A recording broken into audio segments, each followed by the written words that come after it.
Hello बच्चों, कैसे हो आप सब। दोबारा welcome to the my learning classes CBSE channel. और आज हम लोग पढ़ने वाले हैं कुछ अच्छे कॉन्सेप्ट्स के बारे में, जैसे कि कंसंट्रेशन टर्म्स के बारे में हम लोग पढ़ेंगे। पिछले क्लास में हमने परसेंटेज कंपोजिशन के बारे में देखा था। आज हम लोग मोलैरिटी, स्ट्रेंथ और ये सब चीज़ों के बारे में डिस्कस करेंगे। तो आइए बिना लेट किए हुए मैं शुरू करता हूँ आपको बताना। ठीक है। तो पिछले क्लास में हमने कुछ क्वेश्चन किए थे, देख लीजिए। ठीक है। पिछले क्लास में हमने क्या किए थे, कुछ क्वेश्चंस किए थे, अगर मैं बताऊं आपको तो। ठीक है।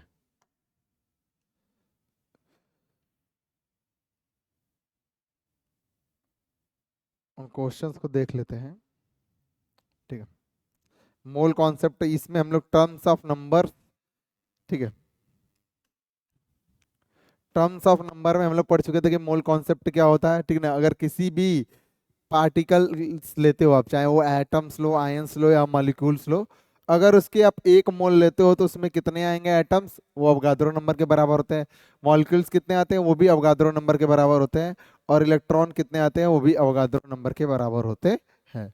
फिर हमने देखा था क्या, ये सब चीजें मैंने बताई थी कि एक मोल H2O मॉलिक्यूल लेते हो तो उसमें उसका वेट आता है 18 ग्राम, और कितने मॉलिक्यूल्स आते हैं, अवगाद्रो नंबर के बराबर आते हैं। इस चीज को तुम उल्टे भी समझ सकते हो कि अगर एक मोल सोडियम एटम्स लेंगे तो उसमें भी कितने नंबर ऑफ सोडियम एटम्स आएंगे, 6.022 इंटू 10 पावर 23 सोडियम एटम्स, जो बराबर हो जाए 23 ग्राम के। इसका मतलब अगर मैं 23 ग्राम सोडियम लूंगा तो उसमें कितने नंबर ऑफ सोडियम एटम्स आएंगे, वो आएंगे 6.022 इंटू 10 पावर 23 सोडियम एटम्स, और जो कि बराबर होते हैं किसके, एक मोल सोडियम एटम्स के बराबर होते हैं। ठीक है, ये चीज़ हमने डिस्कस कर ली थी। फिर हम क्वेश्चंस कर रहे थे, कुछ क्वेश्चंस ने हमने किया था, कुछ क्वेश्चन। आज ये वाला क्वेश्चन देखिए। ठीक है। ये वाले क्वेश्चन में थोड़ी वैल्यूज थी, वो हो गई थी, तो मैं इसको दोबारा बता देता हूँ। ठीक है। जल्दी जल्दी में वैल्यूज पुट हो गई थी, तो वो मैं हम दोबारा कर लेते हैं इसको। आइए देखिए यहाँ पे। ठीक है। तो यहाँ पे देखो, यहाँ पे हमको पता क्या करना है कि एक मॉलिक्यूल अगर वाटर लूंगा तो उसमें कितना वॉल्यूम आएगा, यही हमको कैलकुलेट करना है। तो डेंसिटी यहाँ पे मैंने लिखा था, density is equal to mass by volume होता है, अगर आप देखोगे। ठीक है। डेंसिटी इजकल टू क्या होता है, मास अपॉन वॉल्यूम। तो अगर मैं क्या करूं, ये पता कर दूं कि एक मोल सोडियम और एक मोल वाटर का लेता हूं तो उसमें कितना वॉल्यूम आता है, तो वो चीज क्या हो जाएगी, तब हम वहां से फाइंड कर सकते हैं कि एक मॉलिक्यूल का कितना आएगा, अगर एक मोल का मैं पता कर लेता हूँ। ठीक है। तो डेंसिटी कितना दिया हुआ है, देखिए यहाँ पे। ठीक है। डेंसिटी दिया हुआ है आपका 1 ग्राम पर सेंटीमीटर क्यूब। ठीक है। मास, वाटर का मास होता है 18 ग्राम, और वॉल्यूम मुझको पता करना है। ठीक है। यहां से भी पता कर सकते हो, अगर 1 ग्राम पर ml है, तो अगर किसी का मैं 18 ग्राम लूंगा तो उसके कितने मिलीलीटर आएंगे, 18 मिलीलीटर, या 18 सेंटीमीटर क्यूब वॉल्यूम्स आएंगे। यहाँ से भी पता कर सकते हो और यहाँ से भी पता कर सकते हैं।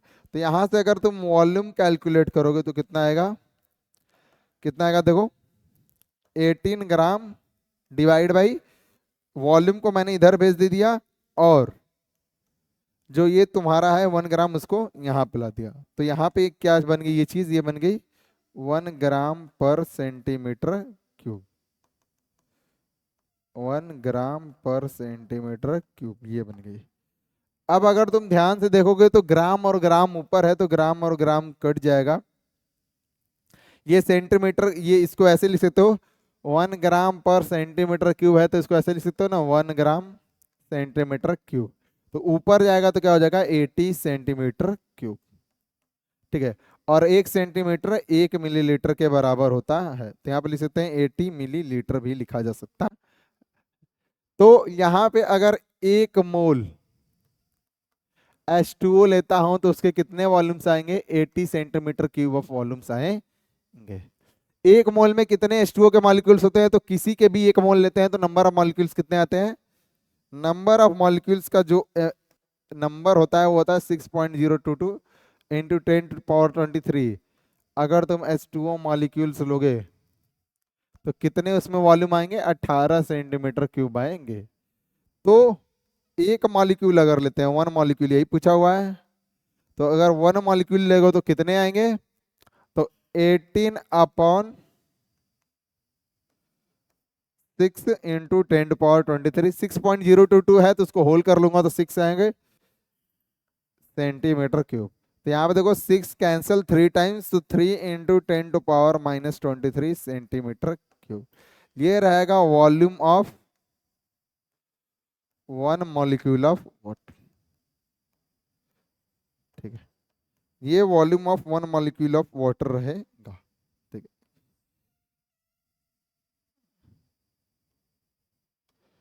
ठीक है, तो ये ध्यान रखना,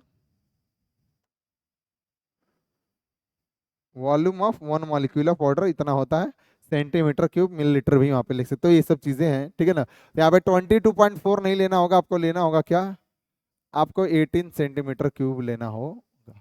ये बात ध्यान रखना, तुम क्या लोगे, 18 सेंटीमीटर क्यूब लोगे। कैसे लोगे ये यहाँ पे निकाला जा चुका है। ठीक है, ये यहाँ पे निकाल चुके हैं। आइए अब थोड़ी सी चीजें डिस्कस कर लेते हैं जो इंपॉर्टेंट चीजें हैं। ठीक है, ये वाला क्वेश्चन छोड़ा हुआ था, ये तुम कर सकते हो। ठीक है ना, बहुत आसान है, बहुत ही ज्यादा आसान है। तो हम लोग पढ़ रहे थे किसके बारे में, हमने पढ़ा था मास परसेंटेज के बारे में। ठीक है ना, और परसेंटेज कंपोजिशन पढ़ रहे थे। सबसे पहले हमने पढ़ा था परसेंटेज डब्ल्यू बाई वी, दूसरा पढ़ा था परसेंटेज डब्ल्यू बाई वी, तीसरा था वी बाई वी, और चौथा था वी बाई डब्ल्यू। ये तीनों टर्म्स टेम्परेचर डिपेंडेंट होती हैं, और ये क्या होता है, टेम्परेचर इंडिपेंडेंट कॉन्सेंट्रेशन टर्म्स होती है। और ये किसको बताती हैं, परसेंटेज कंपोजिशन ये बताती हैं आपका अमाउंट ऑफ सॉल्यूट प्रेजेंट पर 100 पार्ट्स ऑफ सॉल्यूशन को बताती है। तो अगर यहाँ पे हमने सब कर लिया था, यहाँ पे सब देख भी लिया था कि क्या होता है। अब हम लोग चलेंगे, क्या पढ़ेंगे, स्ट्रेंथ ऑफ सॉल्यूशन के बारे में पढ़ने वाले हैं। आज का जो हमारा टॉपिक है वो किसके बारे में पढ़ेंगे, स्ट्रेंथ ऑफ सॉल्यूशन के बारे में पढ़ेंगे। तो ये क्या बताता है, देखिए, it represents the mass of solute present in 1 litre of solution.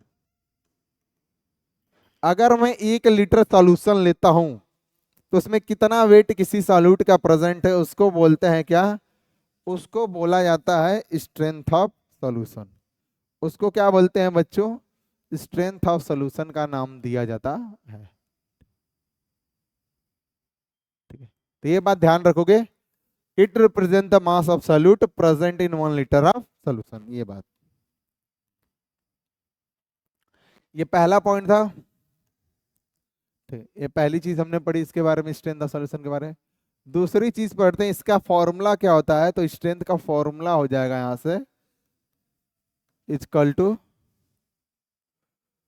Wait of solute divide by volume of solution. Volume of solution किस में लोगो, लीटर्स में लिया जाएगा। ठीक है, अगर आप क्या करते हो, यहाँ पे देखो ये वाला फॉर्मूला बन गया हमारा एक अच्छा खासा। ठीक है, ये फॉर्मूला बन गया। ठीक है, अब वेट ऑफ सॉल्यूट जो लगे वो किस में रहेगा, वेट ऑफ सॉल्यूट आप लोगे किस में, आप लोगे ग्राम में। किस में लोगे, ग्राम में। तो यहां से यूनिट ऑफ स्ट्रेंथ आ गई क्या, यूनिट ऑफ स्ट्रेंथ क्या आई, वो आ गई ग्राम पर लीटर। क्या आ गई, यूनिट ऑफ स्ट्रेंथ क्या आ गई, ग्राम पर लीटर। ये तीसरी बात हमने बता दी। इसी फॉर्मूले को लिखना चाहो तो ऐसे लिख सकते हो, क्या, wait of solute divide by volume of solution. अगर तुम किस में लोगे, मिलीलीटर्स में, तो ऊपर किससे मल्टीप्लाई करना पड़ेगा, 1000 से मल्टीप्लाई करना पड़ेगा। तो ये इस फॉर्मूले का और एक स्टैंडर्ड तरीका है और रिप्रेजेंट करने का, जिसको हम लोग और ज्यादा एक्सपेंडेड फॉर्म में कर दिया। यहाँ पे मिलीलीटर में वॉल्यूम को ले लिया गया है कि कभी कभी क्या होगा, किसी केस में आपका मिलीलीटर में सॉल्यूशन का वॉल्यूम दिया रहेगा। तो ये रह गया किसके बारे में, स्ट्रेंथ के बारे में। अगर मैं क्या लिखता हूँ, एक एग्जाम्पल लिखता हूँ, example, strength of A solution,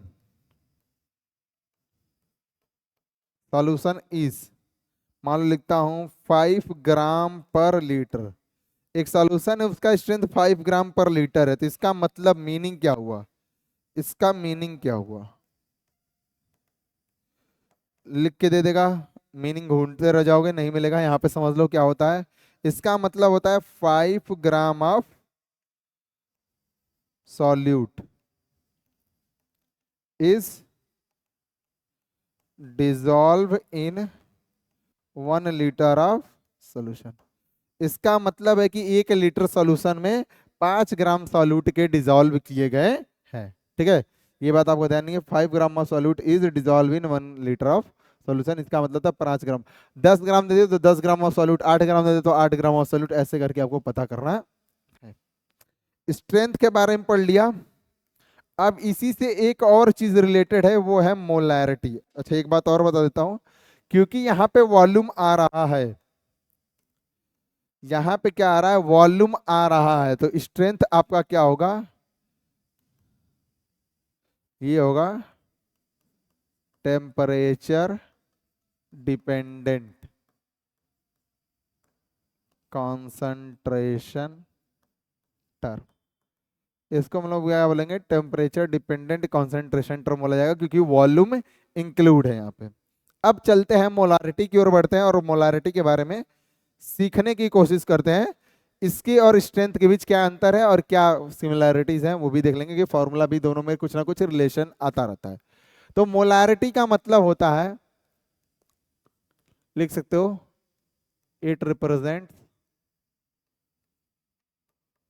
the moles moles of solute present in 1 litre solution.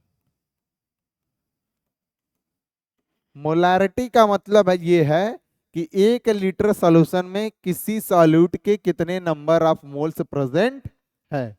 दोबारा सुनो, मोलारिटी का मतलब है कितने number of moles of solute 1 litre solution में प्रेजेंट है, हम उसके बारे में यहाँ पे बात कर रहे हैं। तो ये चीज ध्यान देना, मोलारिटी का मतलब क्या होता है। ठीक है, अगर तुम मोलारिटी का मतलब सीख गए तो बस मीनिंग समझना है, फॉर्मूला तो आ जाएगा, याद हो जाएगा। फॉर्मूला क्या हो जाएगा बच्चों, याद हो जाएगा। फॉर्मूला से कोई मतलब नहीं है, मीनिंग समझ में आना चाहिए। तो पहली चीज ये बताई गई कि ये किसको रिप्रेजेंट करता है, moles of solute in 1 litre solution. दूसरी बात, इसका फॉर्मूला भी लिख लेते हैं। तो मोलैरिटी का होता है फॉर्मूला, इसको बोलते हैं capital M equal to number of moles of solute present in 1 litre solution. Volume of solution किस में लेंगे बच्चों, लीटर्स में लिया जाएगा। अब देखो एक छोटी सी बात यहीं पे, छोटी लेकिन इंपॉर्टेंट बात। ठीक है,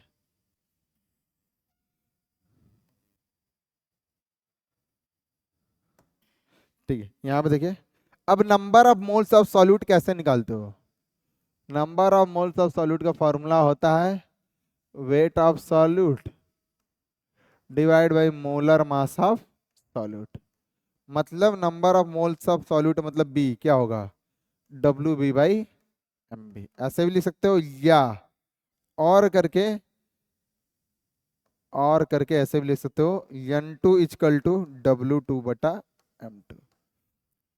सॉल्यूशन दो चीजों से मिलके बनता है, सॉल्यूट और सॉल्वेंट से। ठीक है ना, सॉल्यूशन दो चीजों से मिलके बना है बच्चों, एक होता है सॉल्यूट और दूसरा होता है सॉल्वेंट, ये आपने पढ़ा होगा। सॉल्यूट के लिए 2 या बी लिखते हैं, सॉल्वेंट के लिए 1 या ए लिखा जाता है। ये नॉर्मल बस ऐसे ही डिजिग्नेट कर दिया गया, दे दिया गया, तो ये याद रखना। अगर W2 लिख दे कोई तो वेट ऑफ सॉल्यूट, N2 लिख दे तो number of moles of solute, N1 लिख दे तो number of moles of solvent. तो इस फॉर्मूले को और ज्यादा अगर मैं एक्सपेंड करूं तो यहाँ पे क्या हो सकता है, number of moles of solute तो वेट ऑफ सॉल्यूट, अरे wait of solute divide by molar mass of solute. यहाँ पे वॉल्यूम ऑफ सॉल्यूशन किस में ले लिया गया, मिलीलीटर में, और ऊपर किससे मल्टीप्लाई कर दिया गया, 1000 से मल्टीप्लाई कर दिया गया है। अगर लीटर में ना दिया हो, मैं लीटर में इनकेस दिया हो, तो ये ऐसे कर लिख सकते हैं।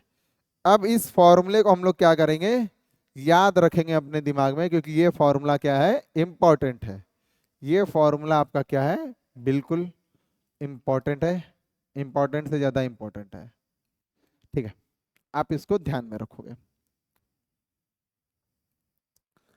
अब देखो बात करते हैं तीसरे पॉइंट की, मोलारिटी के लिए तीसरे पॉइंट की। तो तीसरे पॉइंट पे आता है यूनिट। यूनिट ऑफ मोलारिटी क्या होगी? तो यूनिट ऑफ मोलारिटी का मतलब यहाँ पे देखो, नंबर ऑफ मोल्स, सॉल्यूट को तो मोल्स में होंगे, लीटर क्या होगा, अरे सॉल्यूट वो मोल्स हो गए, और ये लीटर, तो यूनिट बना क्या, मोल पर लीटर। ऐसे भी लिख सकते हो, या शॉर्टकट में मोल पर लीटर ऐसे लिख दिया जाता है। ठीक है, कोई दिक्कत? अब देखो, इसको ऐसे भी लिख देते हैं कभी कभी, और मोल पर डेसीमीटर क्यूब। क्योंकि मैं जानता हूं क्या, मैं एक चीज जानता हूं कि 1 डेसीमीटर क्यूब बराबर होता है 10⁻³ सेंटीमीटर क्यूब, जो कि बराबर होता है 1 लीटर के, और जो कि बराबर होता है 10⁻³ मीटर क्यूब के, और जो बराबर होता है 10⁻³ के।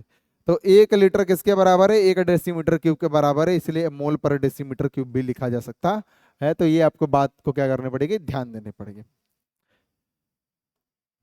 अंतिम बात, क्योंकि वॉल्यूम आ रहा है तो मोलारिटी भी क्या होगा आपका, टेम्परेचर डिपेंडेंट।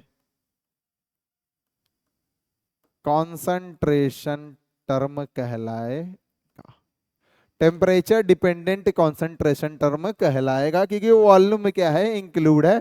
ऐसे करके तुम निकाल सकते हो। जैसे एक एग्जांपल ले लिया जाए, ठीक है, एग्जांपल करेंगे। एग्जांपल तो इसमें लाया नहीं हूं मैं, ठीक है, उसको अगले लेक्चर्स में किया जाएगा, एग्जांपल ढेर सारे हैं। ठीक है, अब आओ बात करते हैं किसके बारे में, बात करेंगे हम लोग relation between strength and molarity. क्या रिलेशन है, फॉर्मूले में उनके relation between strength and molarity.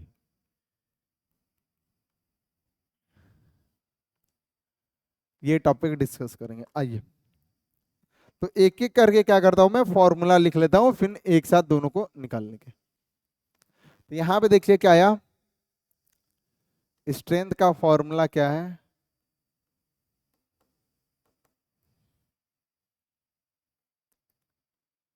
Wait of solute present in 1 litre of solution, volume of solution किसमें है, लीटर में। वहीं पे दूसरी जगह, दूसरी जगह मैं मोलारिटी के लिए लिख लेता हूं। तो मोलारिटी इजकल टू क्या है, number of moles of solute present in 1 litre of solution. अगर इसको एक्सपेंड किया जाए तो क्या हो जाएगा, wait of solute divide by molar mass of solute into volume of solution, किसमें, मिली लीटर में। ऐसे लिख सकते हैं, बिल्कुल लिखा जा सकता है। अब देखिए यहाँ पे कमाल की चीज, बवाल मचाने वाली, ठीक है। Weight of solute divide by volume of solution को क्या बोलते हैं, स्ट्रेंथ हो जाएगा। तो क्या तुमको ये नहीं दिख रहा है, वेट ऑफ सॉल्यूट और वॉल्यूम ऑफ सॉल्यूशन, इसको क्या नाम दे देंगे, इसको नाम देंगे, दे देंगे स्ट्रेंथ। क्या नाम दे देंगे, स्ट्रेंथ का नाम दे दिया जाएगा। तो अगर तुम स्ट्रेंथ का नाम इसको दे दोगे, ठीक है,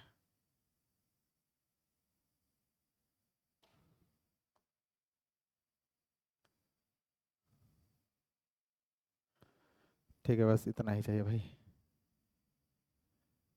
ठीक है, इतना ही, बस बस यहाँ पे देख लो।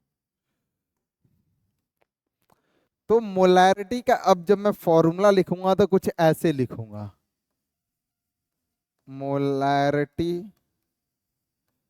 Capital M equal to, relation बता रहे हैं तो वेट ऑफ सॉल्यूट और divide by volume of solution, वो क्या आ गया, वो आ गया आपका स्ट्रेंथ। वो क्या आ गया, स्ट्रेंथ। और स्ट्रेंथ व्हाइट पेन से लिखा हुआ था, व्हाइट पेन से लिख लिया मैंने, डिवाइड बाई नीचे क्या बचा, molar mass of solute, molar mass of solute. तो यहां से जब फॉर्मूला निकालोगे तो यहां से फॉर्मूला क्या बनेगा स्ट्रेंथ का, यहां से स्ट्रेंथ का फॉर्मूला बना molarity into molar mass of solute. Molarity जो सॉल्यूशन की दी हुई है multiplied by molar mass of solute, इसको क्या क्या नाम दे देंगे हम लोग, स्ट्रेंथ का नाम दे दिया जाएगा। क्या नाम दे देंगे, स्ट्रेंथ ऑफ सॉल्यूशन, इसको बोलेंगे स्ट्रेंथ ऑफ सॉल्यूशन। ये बात आप ध्यान रखेंगे, ठीक है। इसको क्या बोलेंगे हम लोग, स्ट्रेंथ ऑफ सॉल्यूशन का नाम दिया जाएगा, ठीक है। तो अब आप कर सकते हैं यहाँ पे,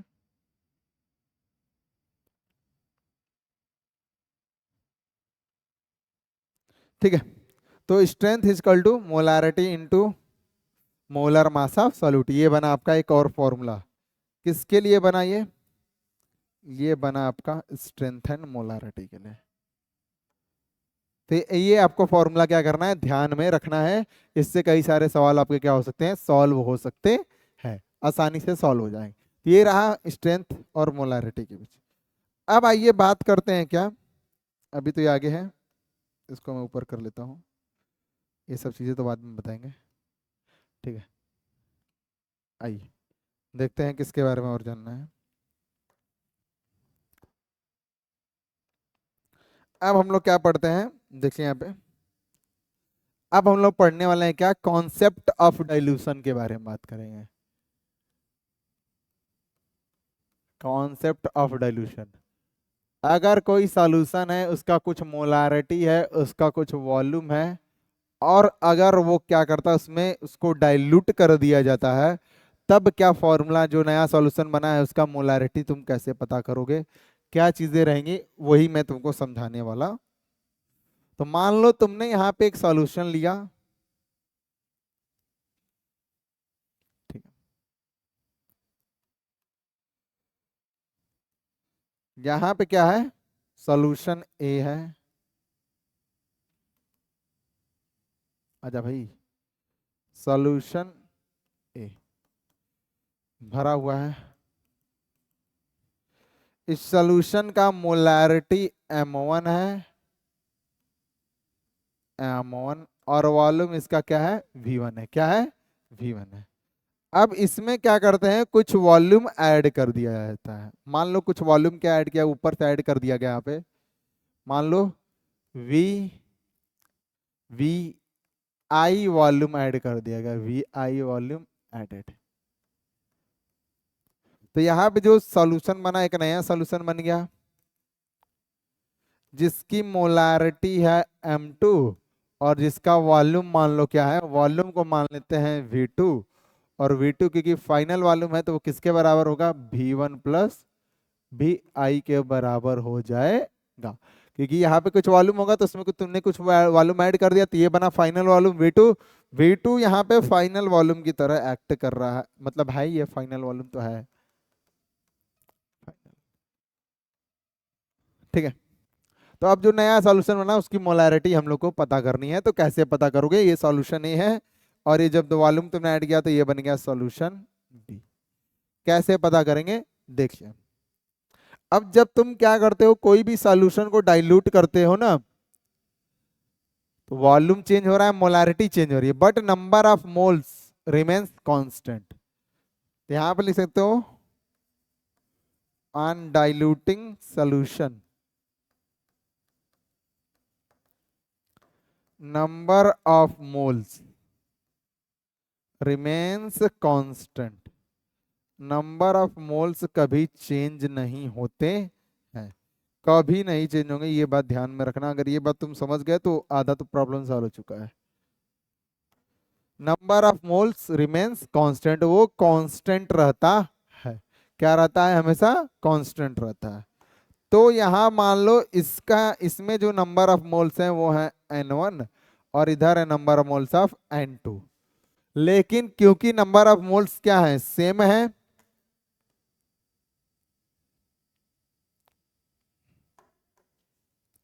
नंबर ऑफ मोल्स क्या है, same, since number of moles are unchanged या constant, number of moles are constant या सेम बोल सकते हो, that will be a better word, are same. यहाँ का मतलब हुआ कि N1 किसके बराबर हो गया, N2 के बराबर हो चुका है। अब N1 अगर तुम निकालोगे तो नंबर ऑफ मोल्स, अभी मैंने बताया मोलारिटी का फॉर्मूला होता है number of moles of solute divide by volume of solution, यही होता है। तो अगर N1 निकालना है तो इसके लिए फॉर्मूला क्या होगा, M1 V1। N2 निकालना है तो M2, N2 निकालना है तो M2 इंटू V2। तो यहाँ पे नंबर ऑफ मोल सेम है तो N1 इक्वल टू N2 हो गया। तो यहाँ पे मैं क्या लिख सकता हूँ, N1 की जगह मैंने लिख दिया M1 V1 और N2 की जगह लिख दिया M2 V2। तो ये बन गया है आपका एक इंपॉर्टेंट फॉर्मूला। क्या बन गया, ये एक इंपॉर्टेंट फॉर्मूला बन चुका, एक इंपॉर्टेंट फॉर्मूला बन चुका है। यहाँ पे लिख देते हैं इसको।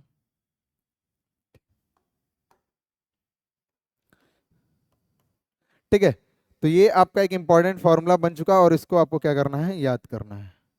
याद रहेगा तभी क्वेश्चंस हो पाएंगे, वरना नहीं कर पाओगे। ठीक है, M1 V1 equal to M2 V2। कोई सॉल्यूशन दिया रहेगा इनिशियल, उसका मोलारिटी उसका V1, उसमें कुछ वॉल्यूम ऐड कर देंगे तो V2 मिल जाएगा। तो पूछेगा कि M2 का वैल्यू निकालो, तो M2 का वैल्यू यहाँ से निकाला जा सकता है।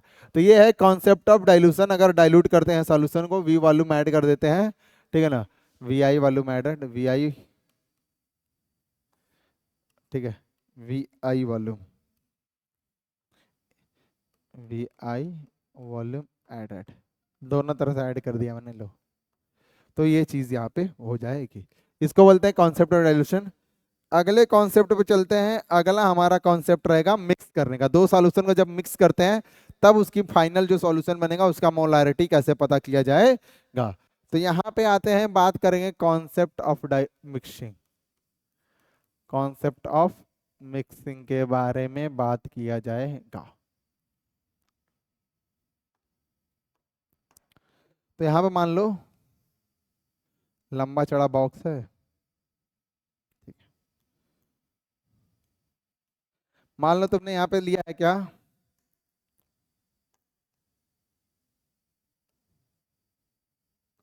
मान लो तुमने कोई सॉल्यूशन लिया है, एक ये सॉल्यूशन और ये दो सॉल्यूशन। मान लो यहाँ पे सॉल्यूशन है तुम्हारे ठीक है, 300 मिलीलीटर वॉल्यूम है उसका, और अगर बात करें मोलारिटी कितना है, 1 मोलर, 1 मोलर, ठीक है। और यहाँ पे जो सॉल्यूशन है उसका है 200 मिलीलीटर और मोलारिटी है मान लो 2 m, 2 मोलर। तो ये रहा solution A, this is our solution A बच्चों, सॉल्यूशन ए, ऐसे लिखते हैं बढ़िया लगेगा।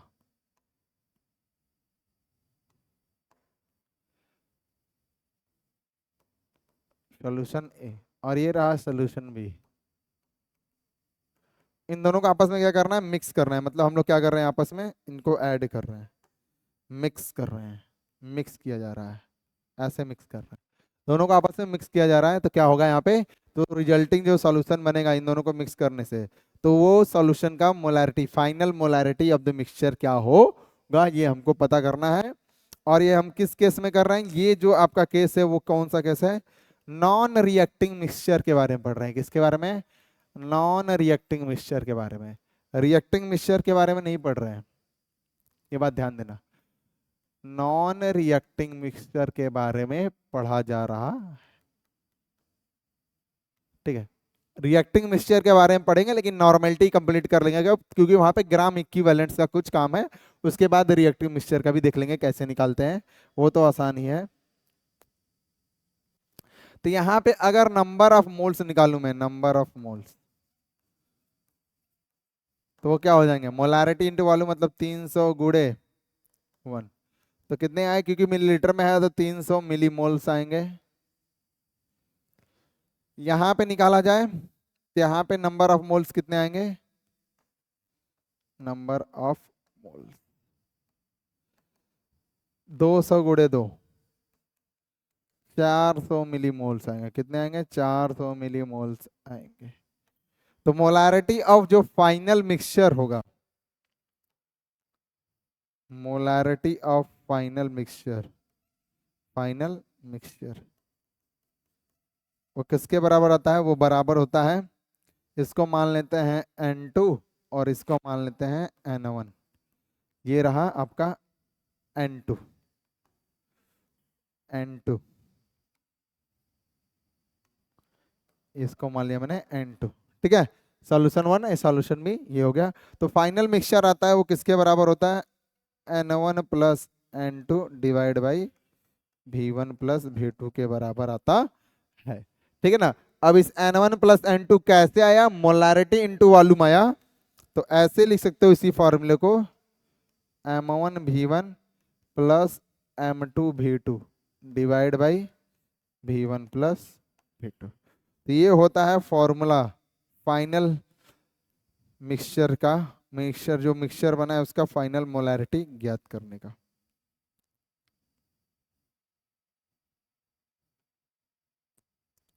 तो ये होता है फॉर्मूला किसका, फाइनल मिक्सचर का मोलारिटी ज्ञात करने का। N1 प्लस N2 भी कर सकते हो divide by V1 plus V2 volume, या M1 V1 plus M2 V2 divide by V1 plus V2। ये होता है कॉन्सेप्ट ऑफ मिक्सिंग। किसकी बात कर रहे हैं, नॉन रिएक्टिंग मिक्सचर की यहाँ पे बात की जा रही है, रिएक्टिंग मिक्सचर की बात नहीं की जा रही। मतलब ये दोनों जो मिक्सचर तुम आपस में मिक्स कर रहे हो, ठीक है ना, मिक्स कर रहे हो, तो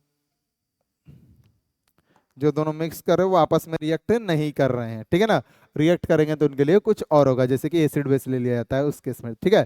तो ये बात आपको क्या करना है, ध्यान में रखना है कि concept of mixing non reactive mixture के केस में कैसे निकाला जाता है।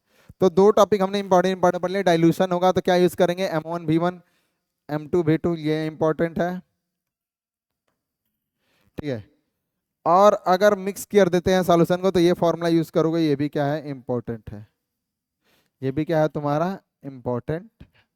तो यहाँ पे हमने पढ़ लिया, मोलैरिटी के बारे में पढ़ लिया है। अब आगे आएंगे और बात करेंगे किसके बारे में, अब हम लोग बात करने वाले हैं नॉर्मलिटी की। देखिए मैंने बताया था कितने हम लोग को पढ़ने हैं, तो हम लोग को कितने पढ़ने थे शुरू में मैंने बताया था, ठीक है। परसेंटेज डब्ल्यू बाई भी ये हम लोग कंप्लीट कर चुके हैं, ये भी कर लिया, ये भी कर लिया, स्ट्रेंथ भी कर लिया, मोलैरिटी भी कर लिया। अब क्या पढ़ेंगे लास्ट में, नॉर्मेलिटी पढ़ी जाएगी। तो आइए चलते हैं नॉर्मेलिटी शुरू करते हैं, ठीक है। तो नॉर्मेलिटी शुरू किया जाता है।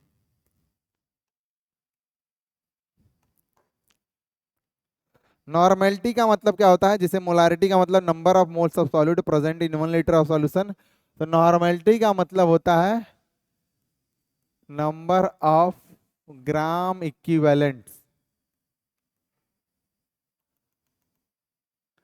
Number of gram equivalents of solute present in 1 litre solution. 1 litre solution में कितने number of gram equivalents of solute present है, उसको ही नॉर्मेलिटी का नाम दिया जाता है। किसका नाम देते हैं बच्चों, नॉर्मेलिटी का नाम दिया जाता है। ये बात ध्यान रखना, number of gram equivalents of solute present in 1 litre solution, इसको क्या नाम देते हैं, मोलैरिटी का नाम, अरे नॉर्मेलिटी का नाम दिया जाते हैं। नॉर्मेलिटी का ये पहला पॉइंट हो गया, जैसे पॉइंट लिखते आता हूं मैं, तो ये पहला पॉइंट हो गया। दूसरा पॉइंट, इसका फॉर्मूला क्या होता है, तो नॉर्मेलिटी का फॉर्मूला देख लो, नॉर्मेलिटी कैपिटल एन से रिप्रेजेंट किया जाता है। तो फॉर्मूला होता है number of gram equivalents of solute divide by volume of solution. किस में लेंगे, लीटर में लिया जाएगा। और मिलीलीटर में लेते हो तो ऊपर 1000 से मल्टीप्लाई करना पड़ेगा। तो ये दूसरी चीज़ आ गई, ये फॉर्मूला आ गया आपके लिए, ये फॉर्मूला इंपॉर्टेंट है, ये बात ध्यान रखना, ठीक है। Formula is very very important. अब देखो इसमें तुमको वॉल्यूम ऑफ सॉल्यूशन दिया रहेगा। अब बात आती है कि number of gram equivalent of solute कैसे पता करते हैं। तो आइए, नंबर ऑफ ग्राम इक्विवेलेंट का फॉर्मूला होता है given weight upon equivalent weight. क्या फॉर्मूला होता है? Given weight upon equivalent weight. Weight दिया रहेगा, उसको डिवाइड करना है इक्विवेलेंट वेट से। अब इक्विवेलेंट यहाँ पे एक नई चीज आएगी कि भैया अब इक्विवेलेंट वेट कैसे फाइंड किया जाए। तो अब इक्विवेलेंट वेट का फॉर्मूला पढ़ लेंगे, यही लास्ट होगा इसका फॉर्मूले में, और सबको पुट करेंगे। इक्विवेलेंट वेट या मास इक्वल टू होता है molar mass divide by n factor. अब एक और एक नई चीज टपक आई, और वो टपक आई क्या कि एन फैक्टर कैसे कैलकुलेट किया जाता है, तो वही मैं बताऊंगा। लेकिन यहाँ पे तुम अब देखो इक्विवेलेंट वेट की जगह तुम क्या लिख सकते हो यहाँ पे। अब सोचो तुम, इस फॉर्मूले को और तरीके से लिखते हैं, गिवन वेट अपॉन मोलर मास। तो ये हो गया given weight divide by molar mass, और इसमें किससे डिवाइड है? एन फैक्टर से। अब ये एन फैक्टर क्या हो जाएगा? ऊपर मल्टीप्लाई में चला जाएगा, मतलब this goes to multiply this. तो फॉर्मूला क्या बनेगा बच्चों? फॉर्मूला तुम अब जान चुके हो,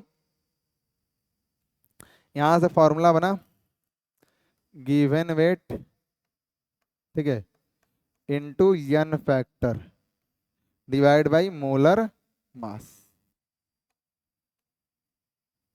अब molar mass given weight upon molar mass का फॉर्मूला क्या होता है? Number of moles of solute. तो number of moles into N factor.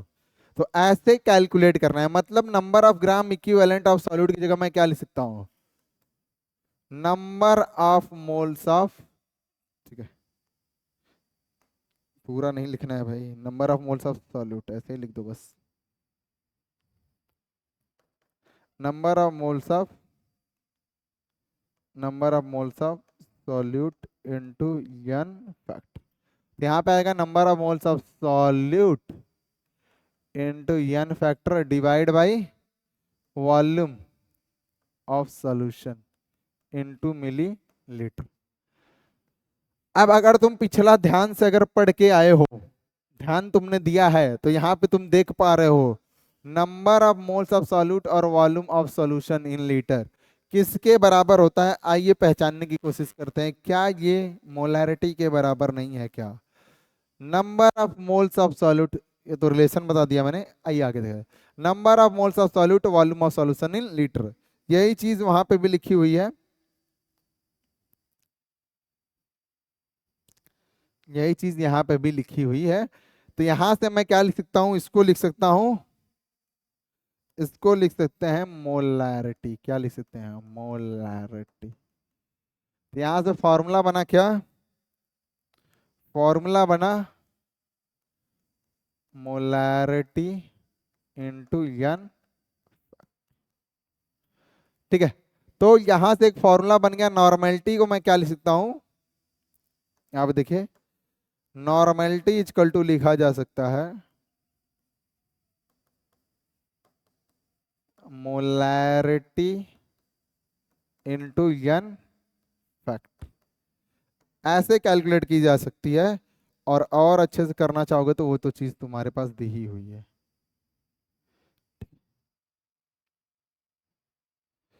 देख रहे हो?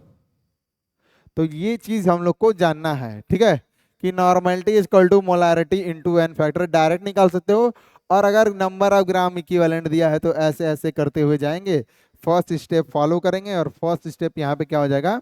नंबर ऑफ ग्राम इक्विवेलेंट, ये फर्स्ट स्टेप है। इसके लिए होता है given upon upon equivalent weight. अब इक्विवेलेंट वेट के लिए सेकंड स्टेप फाइंड करेंगे, molar mass upon n factor. अभी तो एन फैक्टर निकालना बताया नहीं, तो तुम तो यहीं पे अटक जाओगे। तो मोलर मास तो निकाल लोगे, एन फैक्टर अभी बचा हुआ है, तो एन फैक्टर सीखेंगे कि कैसे कैलकुलेट करते हैं, अभी जस्ट सीखेंगे। ठीक है, तो ये फॉर्मूला समझ में तुमको आ गया होगा कि कैसे नॉर्मेलिटी को कैलकुलेट करना है। अब देखो छोटी सी बात,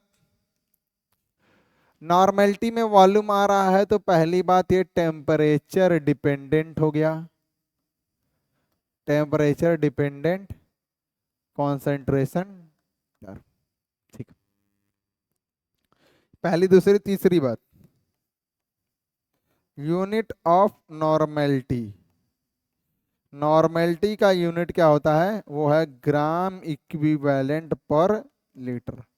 क्या होता है यूनिट, ग्राम इक्विवेलेंट पर लीटर होता है। तो ये चीज तुम यहाँ पे लिख सकते हो। ठीक है,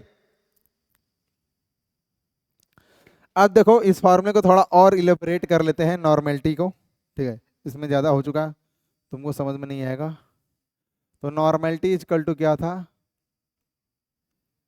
normality is equal to number of gram equivalent weight of solute divide by volume of solution. किस में लेना है, लीटर में लेना है। अब देखो नंबर ऑफ ग्राम इक्विवेलेंट निकाले थे हम लोग, और वो क्या था, नंबर ऑफ ग्राम इक्विवेलेंट क्या था, given weight upon molar mass into N factor into volume. तो ऐसे लिख लेते हैं देखो। तो अगर यहां से मैं क्या लिखूं, number of gram equivalent weight. ठीक है, यहां से एक चीज और निकाल लेते हैं, इसको ऐसे लिख सकते हो, number of gram equivalent weight of solute. तो ये कितना आया था, इसका फॉर्मूला क्या है, given weight upon equivalent weight. ठीक है, given weight divide by equivalent wait.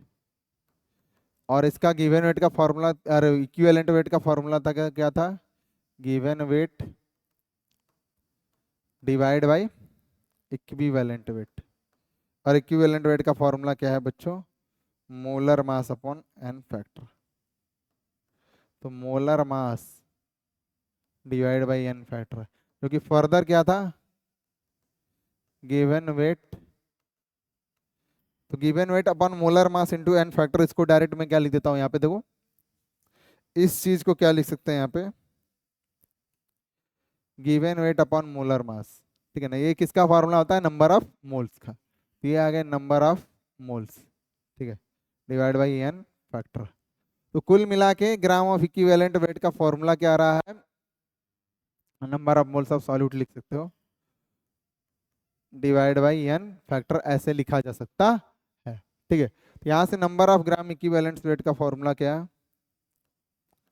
Gram equivalent weight का फॉर्मूला आया क्या, ठीक है, number of moles of solute divide by n. अब इसको क्या करेंगे, यहाँ पे अगर मैं पुट कर दूंगा, ठीक है, तो यहाँ पे नॉर्मेलिटी इजकल टू आ जाएगी क्या, देखो, number of moles of solute divide by volume of solution. ठीक, अरे ऊपर मल्टीप्लाई करना था ना, यहाँ पे देखो ये मिस्टेक हो गया, ये number of moles of solute, और यही चीज मैं यहाँ पे भी लिख रहा हूँ,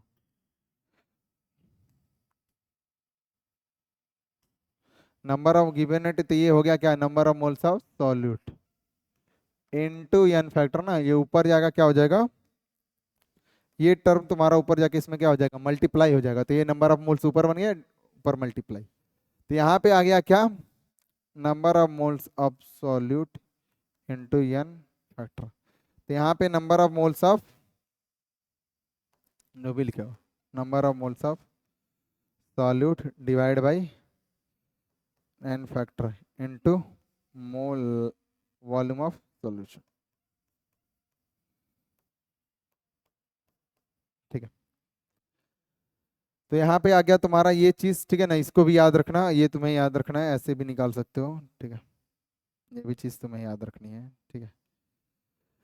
तो ये तुम याद रखोगे तो तुम्हारे लिए क्या रहेगा, आसान रहेगा, यहाँ पे कोई दिक्कत यहाँ पे, ठीक है। तो ऐसे करके निकाल सकते हो ये दोबारा, क्योंकि यहाँ पे कंजस्टेड था तो मैंने तुमको वहाँ पे दोबारा एक एक लाइन करके यहाँ पे बता दिया होगा कि कैसे निकालना है और कैसे लिखनी है। और number of molar solid to volume of solution को क्या लिख सकते हैं, मोलैरिटी लिखी जा सकती है। अब आगे चलेंगे और आगे जानेंगे किसके बारे में, आगे हम लोग जानेंगे कैलकुलेशन ऑफ एन फैक्टर, क्योंकि वही निकालना जरूरी है, वही वैल्यू तुमको पुट करनी है। कैल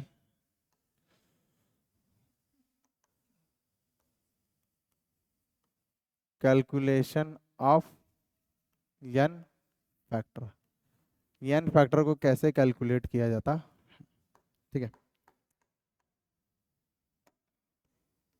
ठीक है, ये वाला टॉपिक हो जाएगा, ठीक है। तो ये आपका एक पूरा टेम्परेचर डिपेंडेंट कॉन्सेंट्रेशन क्या हो जाएंगी, पूरी खत्म हो जाएंगी। तो एन फैक्टर सबसे पहले देखेंगे किसके लिए कैलकुलेट करना है, तो एन फैक्टर हम लोग देखेंगे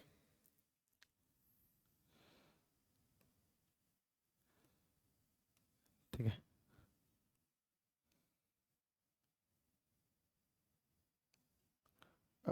सॉरी,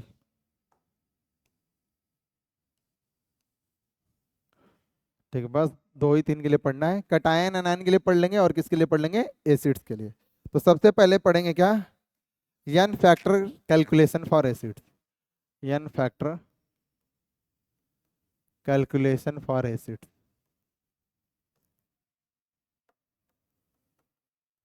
ये चीज, ठीक है। देखो यहाँ पे कैसे कैलकुलेट करते हैं, तो ये बराबर होता है n factor for acids, n factor for acids बराबर होता है किसके बराबर, number of replaceable replaceable H plus ions के बराबर होता है। मतलब कितने H प्लस आयंस रिलीज कर रहा है, जैसे HCl है तो इसके लिए एन फैक्टर कितना हो जाएगा, 1 हो जाएगा। अगर H2SO4 है तो एन फैक्टर कितना हो जाएगा बच्चों, 2 हो जाएगा। H3PO4 है तो यहाँ पे एन फैक्टर इसके लिए क्या हो जाएगा, 3 हो जाएगा। तो ऐसे करके जो number of H plus ions है वो क्या देते हैं, हमें एन फैक्टर का वैल्यू दे देते हैं, ठीक है ना। इसको बेसिसिटी भी बोला जाता है। दूसरा आते हैं, दूसरा हम देखेंगे एन फैक्टर